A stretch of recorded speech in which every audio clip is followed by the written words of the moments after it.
I'm Axel, 35, a software engineer who always supported my family financially. Everything changed last Tuesday when I received a group text from them saying, "We need space from you. Please don't reach out anymore. At all." I sat there stunned until I realized what this was really about. My uncle was the only one who stood by me. When I finally responded to their message, I never expected what would happen by midnight. Before I tell you how my uncle helped me teach my family a lesson about appreciation, let me know where you're watching from, and hit that like and subscribe button if you've ever had to deal with ungrateful relatives. Growing up in a middle-class neighborhood in Seattle, I never imagined I'd become the financial backbone of my entire family. My parents, Robert and Patricia, divorced when I was 14, leaving emotional scars that would take years to heal. My father moved across the country to Boston, while my mother struggled to maintain our lifestyle on a single income. That early experience shaped my determination to achieve financial stability. Through hard work and late nights studying, I earned a full scholarship to the University of Washington, majoring in computer science. During my junior year, I landed an internship at Tech Giant, one of the major players in the industry. My supervisor recognized my potential and offered me a full-time position upon graduation. Within 5 years, I climbed the corporate ladder to become a senior software engineer, and my salary reflected that success. As my income grew, so did the number of family members who seemed to need my help. My younger sister Brittany, now 32, became a single mother of 2 after her husband abandoned the family. She struggled to balance childcare with her part-time retail job. Initially, I offered to help with her rent for a few months, until she got back on her feet. Those few months turned into years. "Axel, I don't know what I'd do without you," Brittany would say while wiping away tears. "The kids and I would be homeless." Her gratitude seemed genuine at first, but over time her lifestyle choices made me question her priorities. She always managed to afford new clothes and weekly salon visits, yet consistently fell short on utilities and groceries. My older brother Marcus, 38, presented a different kind of challenge. Perpetually between jobs, he possessed expensive taste and a talent for finding new business ventures that required just a little investment to get started. From cryptocurrency trading to importing exotic cars, his schemes never materialized into actual income. Yet he drove a luxury car that I made payments on and lived in a downtown apartment that somehow I ended up co-signing for. "This deal is going to change everything." Little brother became his catchphrase, always followed by, "I just need a small loan to make it happen." The loans were never small and they were never repaid. My mother Patricia, 58, perhaps influenced me the most with her constant financial emergencies. After the divorce, she never quite recovered emotionally or financially. Every minor household repair became a crisis that required my immediate attention and wallet. She worked as an administrative assistant but spent beyond her means accumulating credit card debt that I eventually paid off multiple times. "You know I wouldn't ask if it wasn't absolutely necessary," she would insist during our weekly phone calls. I'm so embarrassed to need help from my own son. Yet the embarrassment never prevented the next request. Extended family members joined the roster of dependents. Cousins Emily and Jason discovered my generosity through family gatherings and began reaching out directly.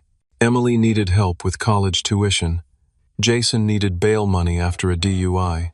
Each request came with promises of repayment that never materialized. To simplify the constant requests, I established direct deposits. Every month, funds automatically transferred from my account to Brittany's for rent and childcare, to my mother's for living expenses, and to the loan company for Marcus's car. This system worked efficiently, perhaps too efficiently, as it removed the need for them to even ask anymore. The money just appeared, and gratitude diminished proportionally. In the beginning, being able to help my family gave me immense satisfaction. I remembered the financial struggles after my parents' divorce and wanted to spare them similar hardships. Each thank you note, each tearful phone call of gratitude reinforced my belief that I was doing the right thing. My success felt meaningful because I could share it. However, subtle signs of entitlement began to emerge. Thank you notes became rare. Phone calls shifted from gratitude to expectations. Family gatherings turned into opportunities to discuss new financial needs rather than to simply enjoy each other's company. The dynamic changed so gradually that I barely noticed it happening.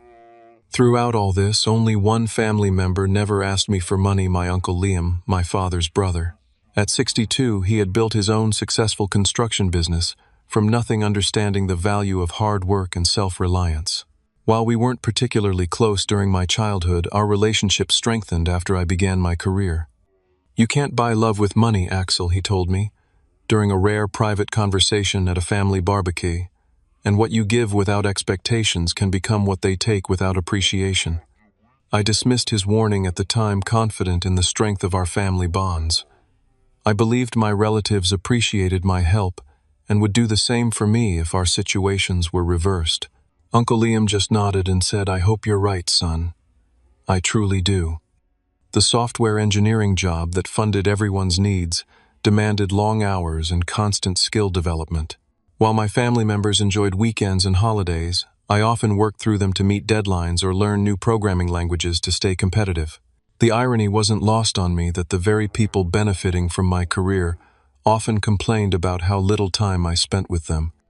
Still, I convinced myself that this was what family did for each other. We support one another through tough times. I just didn't realize that I was preventing them from ever facing those tough times, and consequently from developing the strength to overcome them on their own. The first major crack in my perception of our family dynamic appeared during Brittany's supposed rent emergency. After receiving a frantic call about an eviction notice, I immediately transferred $3,000 to her account. The next day, she posted photos on social media of her brand new living room furniture. When I gently questioned the timing, her response chilled me. "Are you monitoring how I spend my money now?" she snapped. "I thought you gave it to me because I needed help, not so you could control me." "It's not about control," I explained carefully. "It's about priorities. If there was an eviction notice—" "Just because you have money doesn't make you better than the rest of us," she interrupted. "Some of us want to live in homes that don't look like dorm rooms." The conversation ended with her hanging up. She didn't speak to me for 2 weeks until she needed money for her son's school field trip. My mother's tactics were more subtle but equally effective. During Sunday dinners at her house, she would make comments about successful children who remember where they came from and the obligation to care for family who sacrificed everything. These statements weren't directed at me explicitly, but the message was clear. When I tried to discuss financial planning with her, suggesting she might benefit from a budget, her response was swift and cutting. "I raised you on my own after your father left, working 2 jobs sometimes. I didn't have time for budgets then, and I don't have the energy for them now. Is it too much to expect a little help from my son who makes more in a month than I do in a year?" The guilt was effective, silencing any further discussion about financial responsibility. Marcus demonstrated his priorities most clearly when he skipped my important work celebration, but called the same day for money.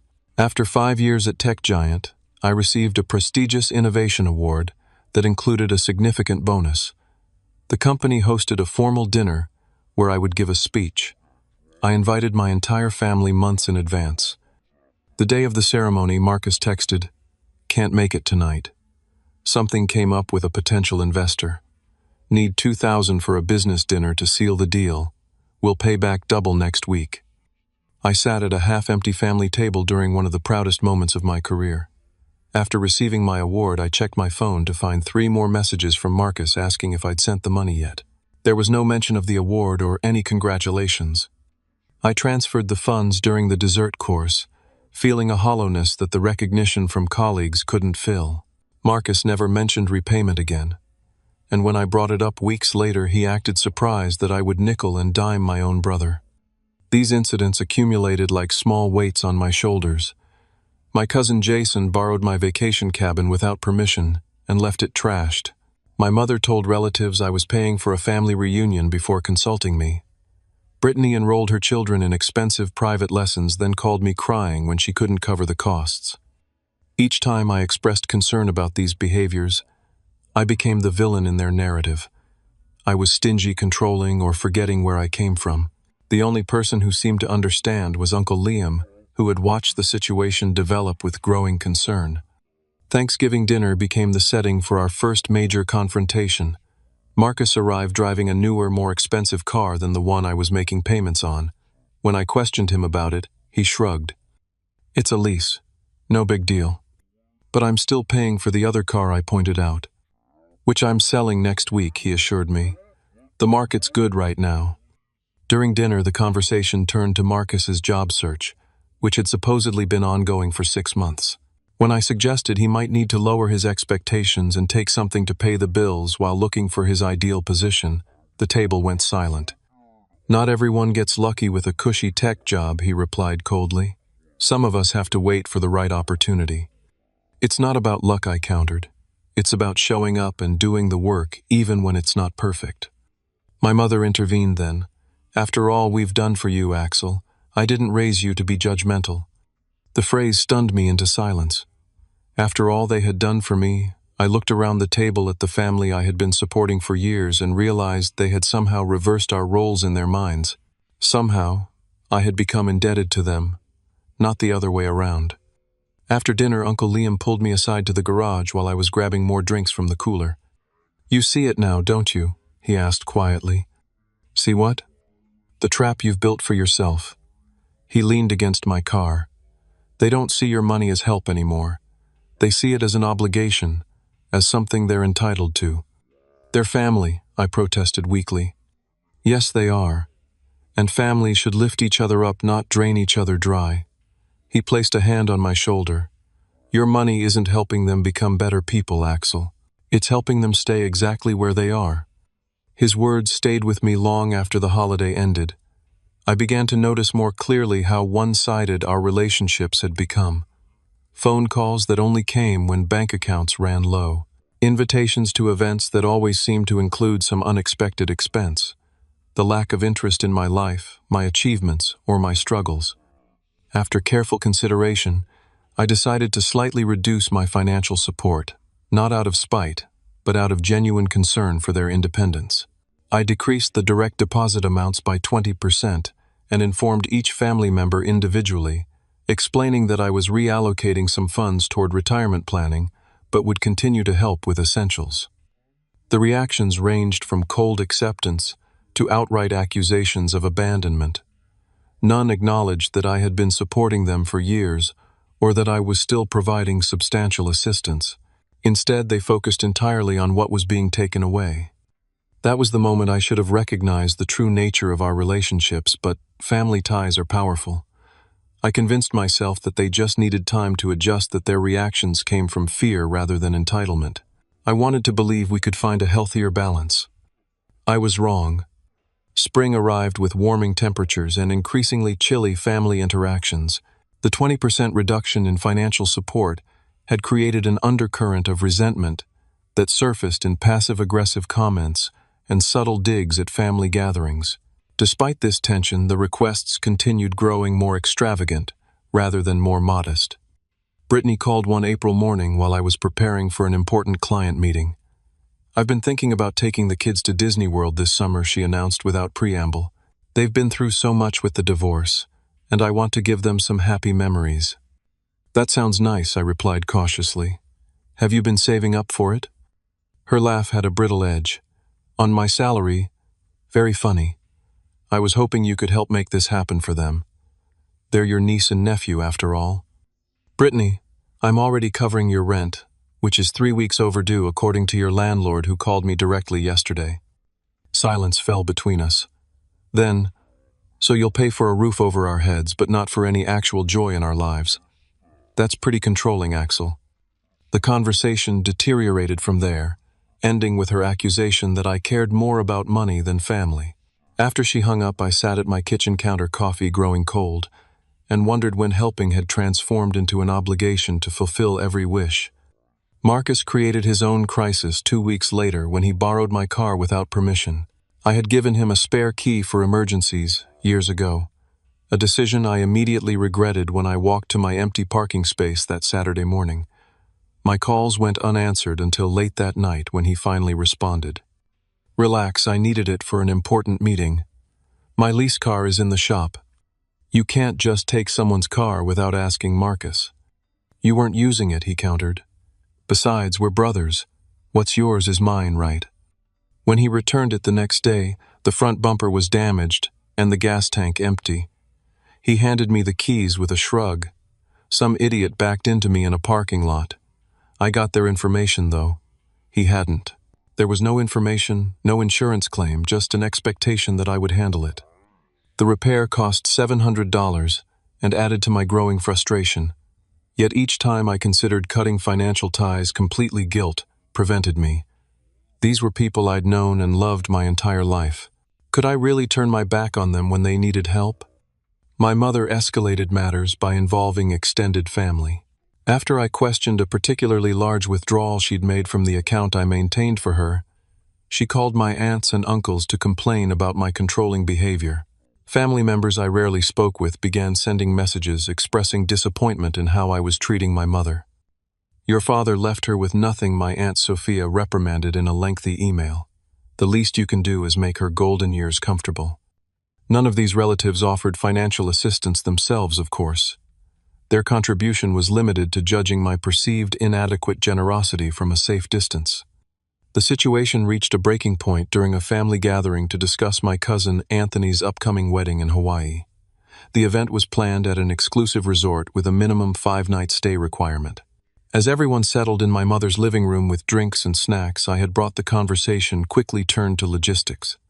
"So Axel," Anthony's mother began, "we were thinking you could book a block of rooms for the immediate family. Maybe 10 rooms for the week.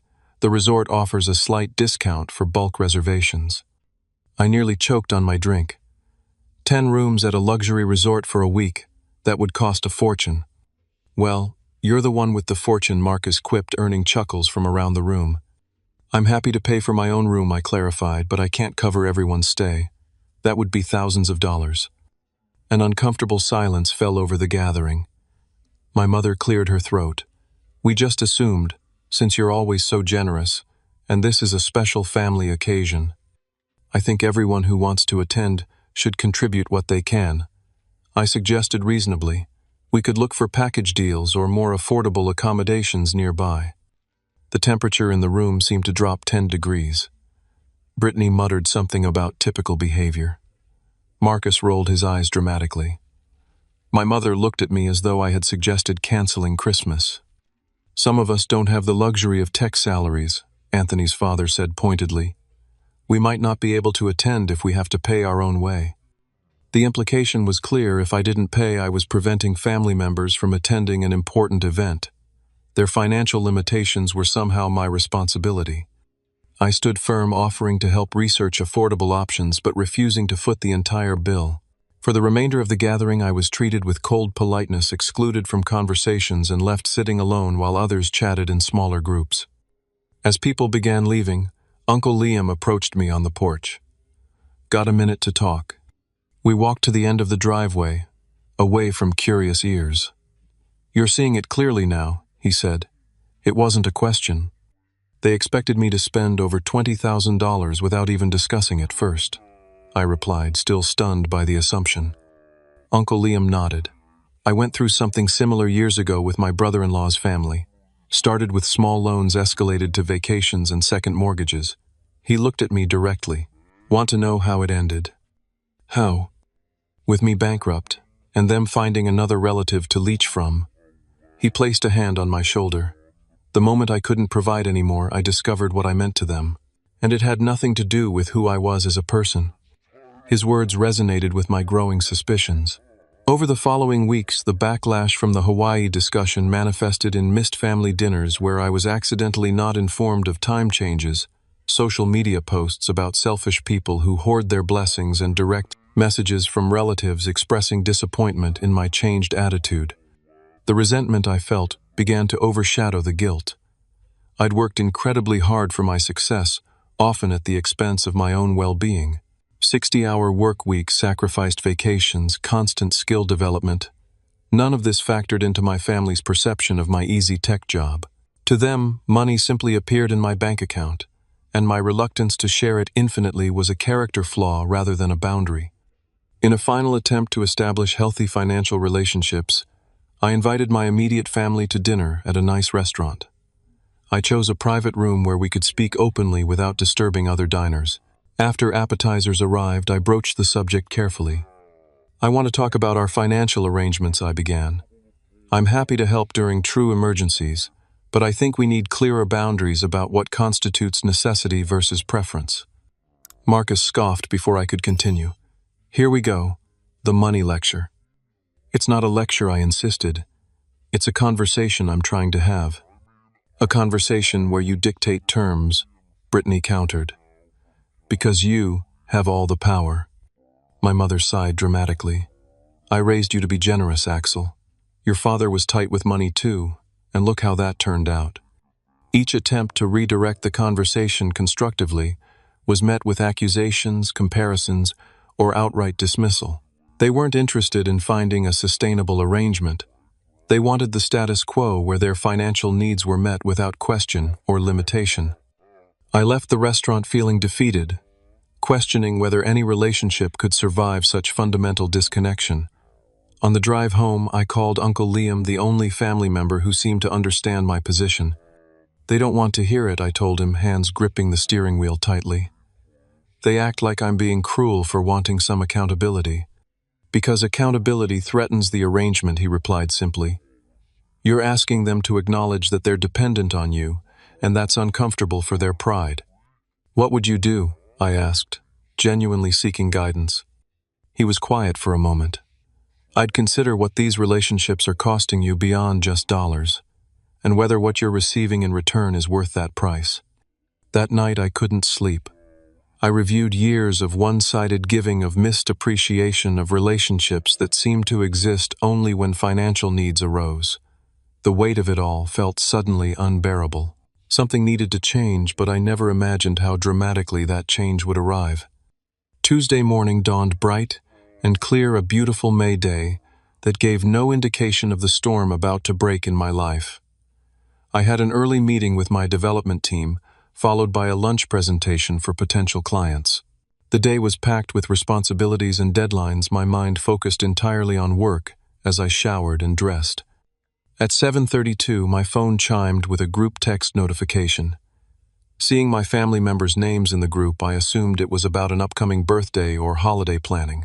What I read instead stopped me cold in my kitchen coffee mug suspended halfway to my lips. We've discussed this as a family and feel we need space from you. Please don't reach out anymore, at all. The message came from my mother's phone but indicated it represented a collective decision. My hands began to shake, coffee sloshing over the rim of my mug onto the counter. I read and reread the words, trying to process their meaning, searching for context that wasn't there. I set down the mug and typed a response. What? What's going on? Did something happen? 3 dots appeared, indicating someone was typing, then disappeared. Minutes passed with no reply. I tried calling my mother, then Brittany, then Marcus. Each call went straight to voicemail. The silence was more disorienting than an argument would have been. As I stood frozen in confusion, individual texts began arriving from separate family members, each elaborating on the group message in their own way. From Brittany, you've become so controlling with your money. We're tired of the strings attached to every bit of help. It's toxic. From Marcus, maybe when you learn that family isn't about keeping score, we can talk again. From my mother, I've never been so disappointed in how you've turned out. Your father would be ashamed. Each message landed like a physical blow. Controlling. Keeping score. My father would be ashamed. The accusations bore so little resemblance to reality that I wondered if this was some elaborate prank, or if I'd somehow entered an alternate universe where our shared history had been completely rewritten. I tried calling each of them again with the same result, straight to voicemail. The orchestrated nature of their response, all phones turned off simultaneously after delivering their messages, suggested planning and coordination. This wasn't an impulsive action, but a deliberate strategy. Unable to concentrate on anything else, I called my team lead and requested a personal day, something I rarely did. Then, I sat at my kitchen table, surrounded by the comfortable home I'd worked so hard to obtain, feeling more alone than I ever had. The hours crawled by as I alternated between anger, confusion, and hurt. I reviewed recent interactions, searching for some catastrophic misstep on my part that could explain this level of rejection. Had I said something unforgivable? Had I unknowingly crossed some line?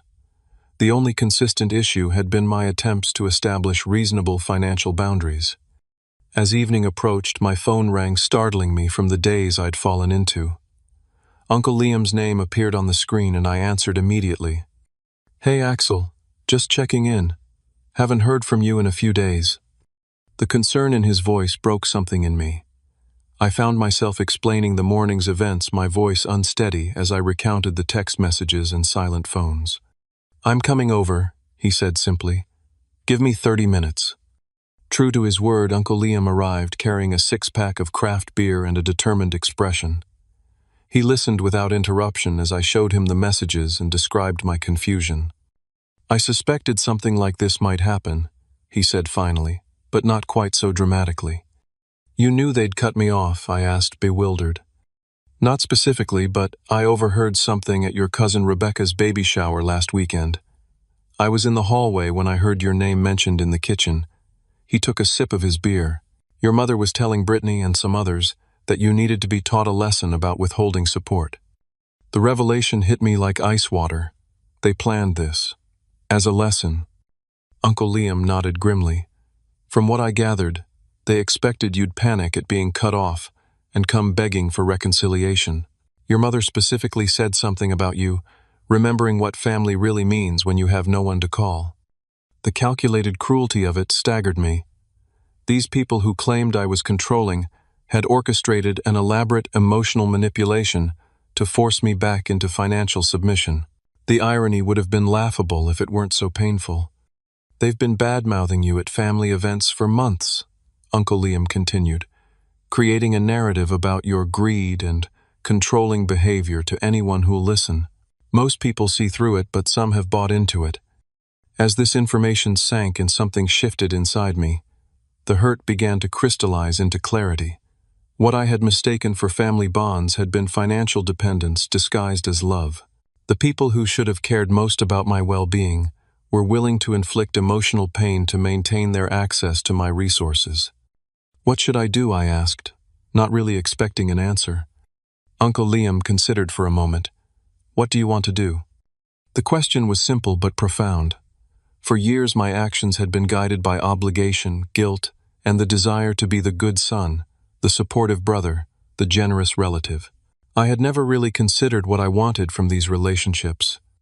"I want to be valued for who I am, not what I can provide," I said slowly, the truth of it becoming clearer as I spoke.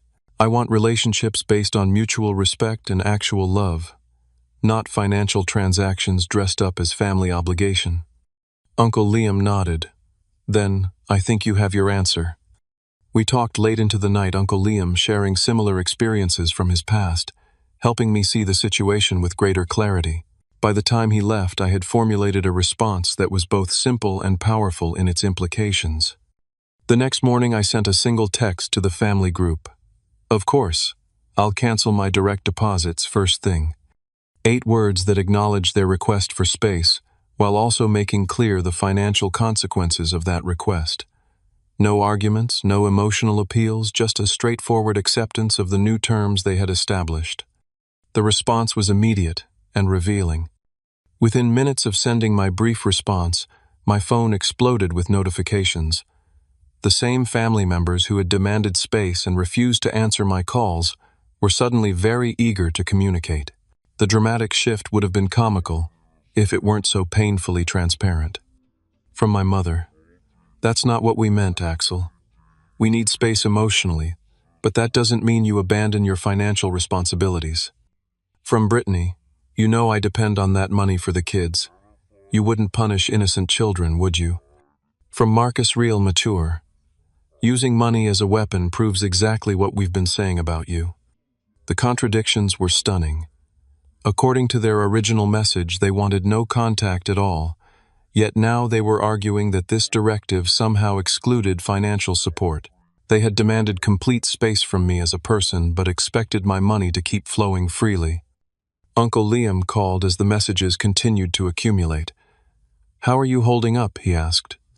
"Better than I expected," I replied truthfully.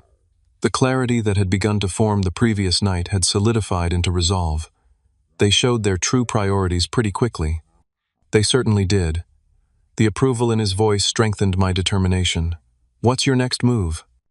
"I'm going to the bank in person today to cancel all the automatic transfers and payments," I said. "Then I'm going to respect their wish for space completely." "Good for you." He paused. "Listen, I know this is a tough time. I was thinking I might come by after work, maybe bring some dinner. Unless you'd rather be alone." His offer touched me deeply. "I'd appreciate the company, actually." After ending the call, I responded individually to each family member's message with variations of the same theme. "I'm respecting your request for space completely. That includes financial entanglements. I wish you well." Their responses grew increasingly frantic and contradictory. My mother claimed she'd never agreed to the group message despite it coming from her phone. Brittany invoked her children's well-being, suggesting I was punishing them for adult conflicts. Marcus alternated between anger and attempts at brotherly camaraderie, as if our previous conversation had never happened. I silenced my phone and drove to my bank. The personal banker listened sympathetically, as I explained my need to cancel several automatic transfers and autopayments. "All of them?" she asked, reviewing the list on her screen. "All of them," I confirmed. As she processed the changes, I felt a weight lifting from my shoulders. For years, substantial portions of my income had been automatically directed to supporting family members who it now seemed clear valued the support more than the relationship.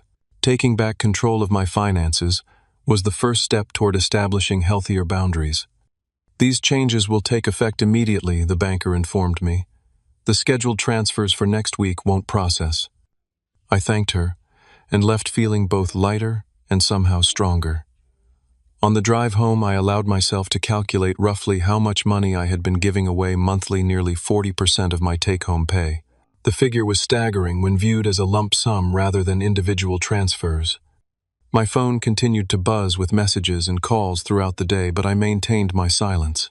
Each communication grew more desperate or manipulative threats, guilt trips, attempts to involve other family members as intermediaries. I archived them all without response. Uncle Liam arrived at 6 carrying bags of takeout from my favorite Thai restaurant, and unexpectedly a small duffel bag. "What's with the bag?" I asked as he set down the food on my kitchen counter. "I thought you might need some company for a few days," he explained. "This family drama might escalate before it settles down, and having someone in your corner could help." He shrugged. "But only if you want the company. No pressure." The gesture nearly brought tears to my eyes. Throughout this ordeal, Uncle Liam had been the only person to consider my well-being rather than what I could provide. I'd appreciate that, actually. As we ate dinner, my phone rang with a call from Brittany's landlord, a man I'd spoken with multiple times when rent payments were late. "Mr. Walker, this is Gerald from Pinewood Apartments. There seems to be a problem with your sister's rent payment. The automatic transfer didn't come through." "I'm no longer handling those payments," I explained. "You'll need to speak directly with Brittany about any rental issues going forward." A pause. "I see. Well, this is awkward. She's already 3 weeks behind from last month, and I was counting on your payment to bring the account current before proceeding with." He trailed off, clearly uncomfortable. "With eviction proceedings," I supplied. "Unfortunately, yes." I thanked him for the information and ended the call feeling a complex mix of guilt and vindication. Brittany had been behind on rent despite my regular contributions, suggesting my money wasn't being used as intended. Similar calls followed throughout the evening. Marcus's auto lender regarding the missed car payment. My mother's utility company about an overdue balance that predated my withdrawal of support. Each call confirmed what I had suspected: my financial assistance had been maintaining a precarious house of cards rather than helping my family achieve stability. Uncle Liam listened to each call occasionally, offering perspective or support but never judgment. After the calls subsided, he shared information that further clarified the situation. "Your cousin Samuel called me this afternoon," he said. "Apparently there was a family meeting at your mother's house yesterday." "What kind of meeting?" "The kind where they planned how to handle you going forward." He shook his head. "Samuel felt uncomfortable with the whole thing and thought you should know. They decided that cutting you off emotionally would frighten you into increasing your financial support. Your mother specifically said, He's always been afraid of being alone. He'll pay anything to keep us in his life." The calculated manipulation stunned me. They really think they know me that well. "They know the version of you they created," Uncle Liam replied. "The dutiful son and brother, who can be controlled through guilt and obligation. They don't see the strong, independent man you've become." Despite the pain of betrayal, I slept better that night than I had in months. The clarity of knowing where I stood, however painful, was preferable to the confusion of mixed messages and manipulative tactics. The next morning brought a new wave of communications, these more directly focused on money. Brittany sent photos of her empty refrigerator with the caption, "Hope you're proud of starving your niece and nephew." Marcus forwarded an overdraft notice from his bank, with no message attached. My mother left a voicemail describing how she might lose her house without my help, despite the fact that her mortgage had been paid off years earlier with my assistance. Each attempt at manipulation strengthened my resolve rather than weakening it. I maintained my silence, focusing instead on work projects I had neglected during the emotional turmoil of recent days. Uncle Liam and I fell into a comfortable routine over the next few days. He left early for his construction business and returned in the evening with groceries or takeout. We watched sports or movies, occasionally discussing the family situation, but more often enjoying simple companionship without drama or hidden agendas. 5 days after the initial text message, my mother escalated matters by sending relatives to my home. My Aunt Sophia and Uncle Gerald arrived unannounced on Saturday morning, expressions solemn as if attending a funeral. "Your mother is devastated," Aunt Sophia began without preamble when I answered the door. "We're here to help you understand the damage you're causing." I invited them in where Uncle Liam was making breakfast. Their surprise at finding him there was evident. "Liam, what are you doing here?" Uncle Gerald asked. "Supporting my nephew," he replied, simply, spatula in hand. "Coffee." The intervention they had planned clearly hadn't accounted for Uncle Liam's presence.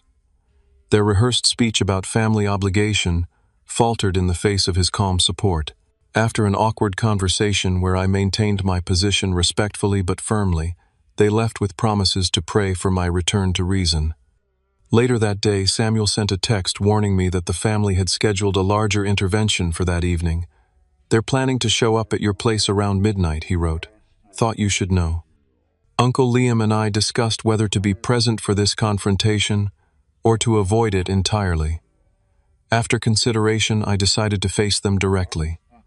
Running away won't resolve anything, I reasoned. Better to state my position clearly once and for all. And so we waited, the hours ticking by until midnight approached. Uncle Liam made coffee as I mentally prepared for what was coming. At 11:58, headlights swept across my living room as several cars pulled into my driveway. The doorbell rang and I took a deep breath before opening the door to face my family. I opened my front door to find a delegation of family members standing on my porch, expressions ranging from righteous anger to performative concern. My mother stood at the center, flanked by Brittany and Marcus. Behind them, several aunts, uncles, and cousins formed an audience for the confrontation they had planned. "May we come in?" my mother asked with forced politeness. Without waiting for an answer, she stepped forward, the others following in her wake. They filed into my living room, some taking seats, while others remained standing, creating a semicircle that felt more like an interrogation than a family visit. The orchestrated nature of their arrival and positioning confirmed that this was indeed the intervention Samuel had warned about. "We're here because we're concerned about you, Axel." My mother began using the gentle tone she reserved for manipulation. "Your behavior lately has been troubling." "My behavior," I repeated, genuinely curious about how they would frame the situation. "Cutting off your family financially without warning," Brittany interjected. "My children haven't had a proper meal in days." I noticed her freshly done nails and new highlights as she gestured dramatically. The contradiction between her words and appearance wasn't lost on me. "And my car was repossessed yesterday," Marcus added. "I had to Uber here." Uncle Liam emerged from the kitchen with a tray of coffee mugs, his presence causing visible discomfort among the group. He set down the tray and stood beside me, a silent statement of support. "What are you doing here, Liam?" my mother asked sharply. "Being family," he replied simply, "the kind that shows up without a financial agenda." Her lips thinned with displeasure before she turned back to me. Axel, we understand you were hurt by our message. Perhaps we could have phrased things more carefully. But cutting us off financially was an extreme overreaction. Was it? I asked. Your exact words were, please don't reach out anymore. At all. I'm respecting your request. You know that's not what we meant, she snapped, mask of concern slipping momentarily. Actually, I don't know that I replied calmly. What I do know is that within minutes of my agreeing to stop financial support, everyone suddenly wanted to communicate again. That seems significant. My Aunt Diana leaned forward. Axel, family helps family. It's what we do. I agree completely, I said. Family should help each other, but help should flow in multiple directions tailored to each person's abilities and needs. For years, I've provided financial support while receiving very little emotional support in return. When's the last time any of you asked about my life, my work, my dreams? The uncomfortable silence that followed was answer enough. Marcus scoffed. So this is about attention. Poor rich Axel doesn't feel appreciated enough. Uncle Liam stepped forward. Let me share something with all of you. His quiet authority commanded attention. 2 weeks ago, at Rebecca's baby shower, I overheard a conversation in the kitchen. Patricia, you were telling Brittany and others that Axel needed to be taught a lesson about withholding support. You specifically planned to cut him off emotionally to scare him into increasing financial support. My mother's face paled. You misunderstood. I don't think I did, Uncle Liam continued. You said, and I quote, he's always been afraid of being alone. He'll pay anything to keep us in his life. Those were your exact words. Brittany shifted uncomfortably. Marcus suddenly found the floor fascinating. My mother's expression hardened into defensiveness. Even if that conversation happened, she said carefully, it was out of concern for the family's well-being. Axel has been blessed with resources the rest of us don't have. Resources I earned through hard work, I interjected. 60-hour work weeks, sacrificed vacations, constant education to stay competitive, none of which any of you have acknowledged or supported. Uncle Liam nodded. I've watched this situation develop for years. Axel has given generously only to have his generosity taken for granted and then expected. When he finally established reasonable boundaries, you orchestrated an emotional manipulation to regain control. My cousin Anthony, who had remained silent until now, spoke up. Is that true? Aunt Patricia, was the group text a manipulation tactic? My mother's hesitation was damning. Before she could formulate a response, Brittany intervened with tears that appeared on cue. My children are suffering because of this. Whatever happened between adults shouldn't affect innocent children. Your children have a mother with a job, I pointed out, and a father who should be paying child support. Yet somehow their well-being has become exclusively my responsibility. You have more than enough money, she shot back. This isn't about the amount of money I have, I said firmly. It's about the nature of our relationship. For years I've been treated like an ATM rather than a brother, son, or uncle. The only time I hear from any of you is when you need something. Marcus stood up angrily. That's not fair, we're family. When's my birthday, Marcus? I asked quietly. He blinked, caught off guard. What? My birthday? When is it? He hesitated, looking to others for help. It's in October. August 23rd, I corrected. I never miss your birthday. I always call, always send a gift. You've missed my last 3 birthdays except to call the day after asking for money. The example landed with visible impact. Several family members looked uncomfortable, perhaps recognizing similar patterns in their own interactions with me. Let me be clear about something. I continued addressing the entire group. I've never minded helping family during genuine hardships. What I object to is being valued only for my wallet while being emotionally discarded. The group text proved what I've suspected for some time, that my worth to this family is measured exclusively in dollars. That's not true, my mother protested weakly. Isn't it? You literally cut me off emotionally to extort more financial support. How else should I interpret that? The room fell silent as the truth of the situation settled over everyone. Some looked ashamed. others defiant, but none could deny the fundamental reality I had named. I took a deep breath. I'm setting a new boundary today.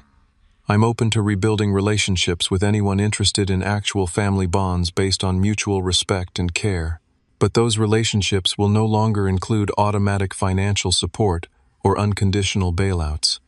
So, you're cutting us off permanently? Brittany asked, tears still streaming. I'm offering something more valuable than money, I replied. The opportunity for real relationships rather than transactional exchanges. Whether you value that offer is up to you. My mother stood abruptly. I can see this discussion is pointless. You've clearly made up your mind to abandon your family responsibilities. No, Mom. I'm reclaiming my dignity and offering us all a chance at healthier relationships. There's a difference. She gathered her purse with shaking hands. Come on, everyone. We're not welcome here. Several relatives rose to follow her, but others hesitated, looking between my mother and me with uncertainty. The family unity she had counted on was fracturing under the weight of exposed truths. My cousin Samuel approached me, as others filed out. For what it's worth, I think you're right. This has gotten unhealthy for everyone. He handed me a slip of paper, my new number. When things calm down, maybe we can grab lunch sometime. Just to talk, no agenda. As the last car pulled away, Uncle Liam placed a hand on my shoulder. You did well. That couldn't have been easy. It wasn't, I admitted, but it was necessary. We were about to head back inside when my phone chimed with a text notification. It was from my niece Brittany's 16-year-old daughter, Lily. Uncle Axel, I'm sorry about what happened tonight.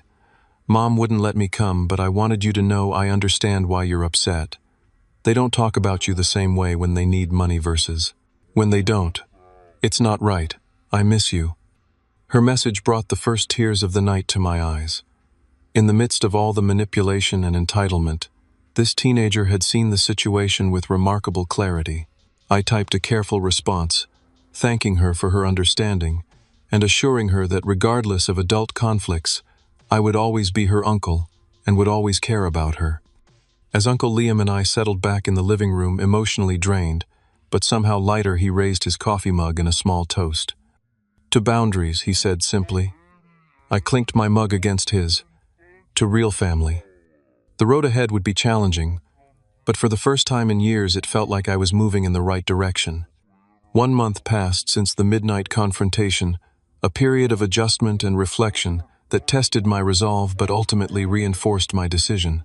The initial aftermath was predictably difficult, with continued attempts at manipulation ranging from angry accusations to tearful pleas. I maintained my position calmly but firmly, responding to emotional appeals with consistent boundaries. Uncle Liam stayed with me for that first week, his presence providing both practical support and emotional grounding. Our conversations often stretched late into the night, exploring the complex interplay of love, obligation, and self-respect that defines family relationships. The hardest part of setting boundaries, he told me one evening, is managing your own guilt. They know exactly which buttons to push because they installed them. He was right. Despite intellectual certainty about my decision, I struggled with waves of guilt and doubt. Had I been too harsh? Was I being selfish? What if they truly couldn't manage without my support? These questions haunted my quieter moments. You're not responsible for problems they could solve themselves, Uncle Liam reminded me. Your help became a crutch that prevented them from developing their own strength. Gradually, through these conversations and my own reflection, I began to distinguish between genuine compassion and unhealthy enabling. True compassion meant supporting growth and independence, not fostering perpetual dependency. 2 weeks after our confrontation, the first surprising development occurred. My sister Brittany secured a full-time position at the department store where she had been working part-time. The manager later mentioned to a mutual acquaintance that Brittany had approached him about additional hours and responsibilities, showing initiative she had previously lacked. Around the same time, Marcus maintained employment at a local marketing firm for a full month, without quitting or being terminated, a personal record for my perpetually job-hopping brother. He even posted on social media about completing a professional certification course, though he carefully avoided mentioning me or our situation. My mother made less visible but equally significant adjustments. A friend reported seeing her comparison shopping at the grocery store, carefully checking prices and using coupons. She canceled her premium cable package and weekly salon appointments, downsizing to a more sustainable lifestyle. These changes suggested that my family members possessed more capability and resilience than they had demonstrated while relying on my support. The knowledge was both vindicating and somewhat bittersweet. I had inadvertently been holding them back from developing these strengths by making survival too easy. The first direct communication came 3 weeks after the confrontation. My phone displayed my sister's name, a sight that still triggered an instinctive tension. I answered with cautious neutrality. Axel Brittany's voice sounded different, less entitled and more tentative. "Do you have a minute to talk?" "I do," I replied, keeping my tone even. "I've been doing a lot of thinking," she began, "about everything that happened, about how I've been treating you." She paused. "I'm not calling to ask for money. I want you to know that first." I appreciate that, I said, meaning it. "The thing is, losing your support was terrifying at first. I was so angry and scared, but then I had to figure things out, you know.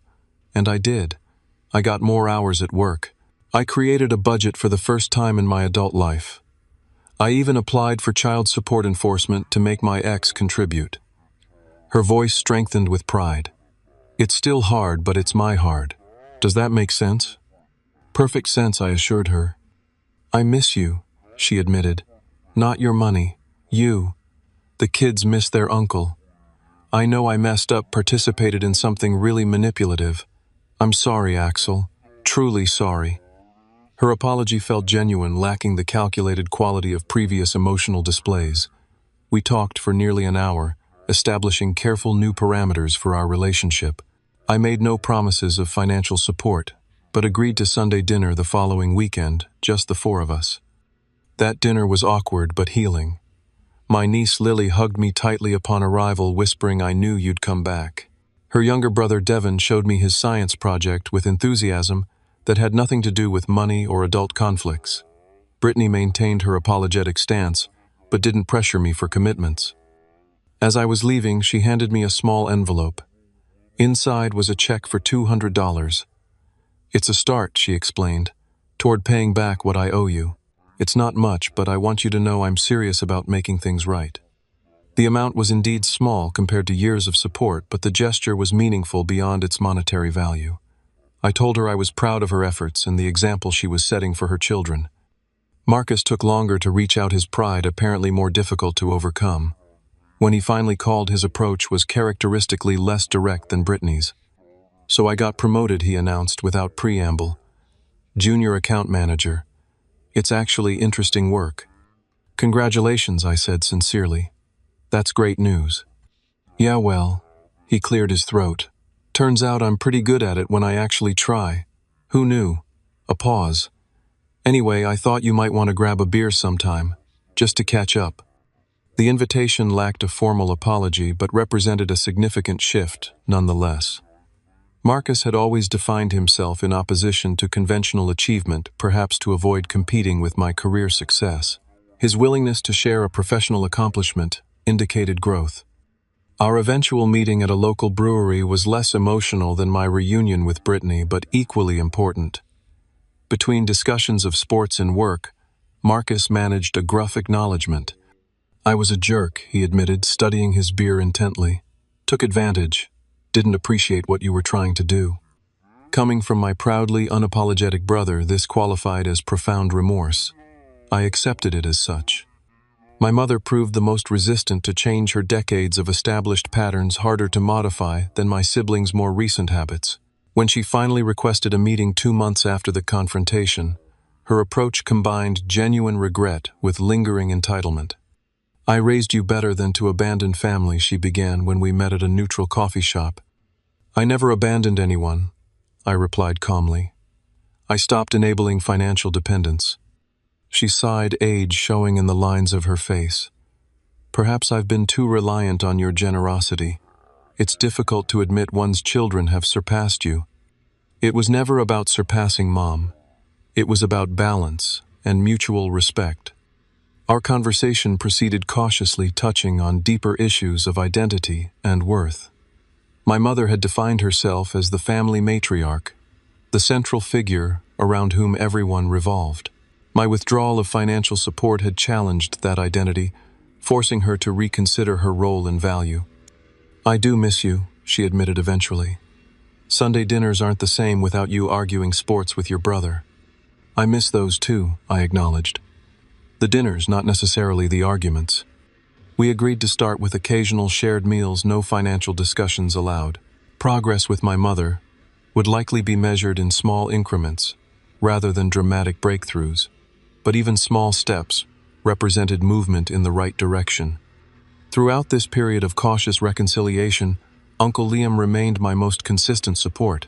Our relationship deepened through shared experiences and open communication, developing into the kind of family bond I had always sought but rarely found. "You know what I'm proudest of?" he asked during a fishing trip 3 months after the confrontation. "That you didn't cave when things got tough. You held your ground with compassion but firmness." "I learned from the best," I replied, casting my line into the calm lake water. He chuckled. "Just passing along lessons I learned the hard way. Wish I'd had someone to tell me the same when I was your age."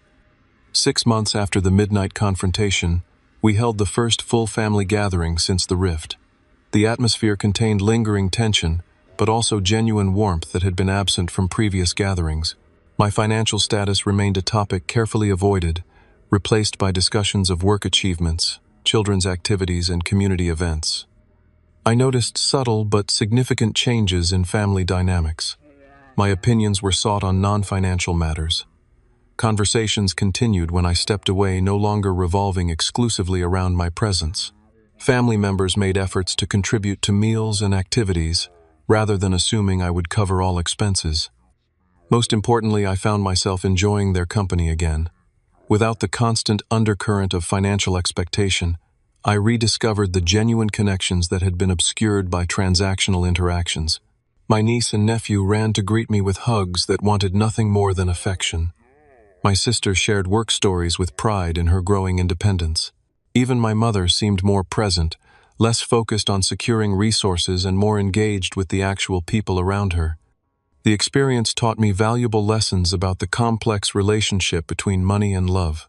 Financial support offered from genuine care, but without boundaries, can actually prevent loved ones from developing their own strengths.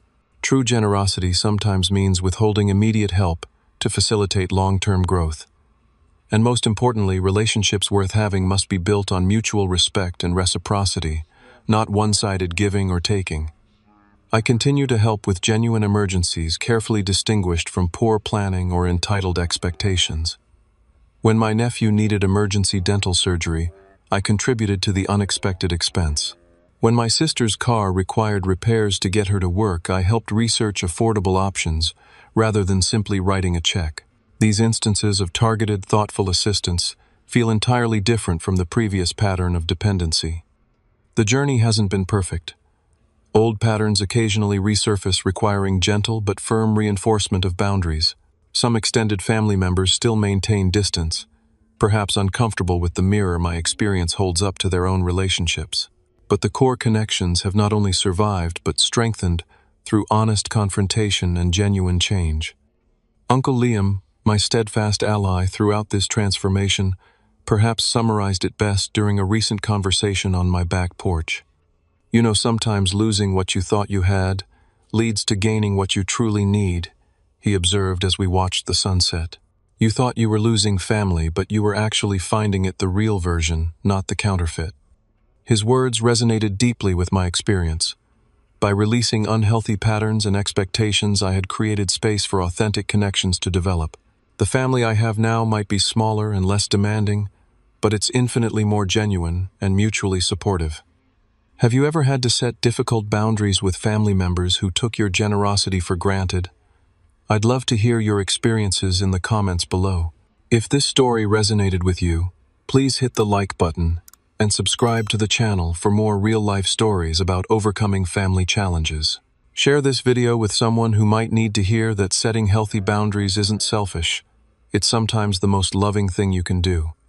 Thank you for listening to my journey.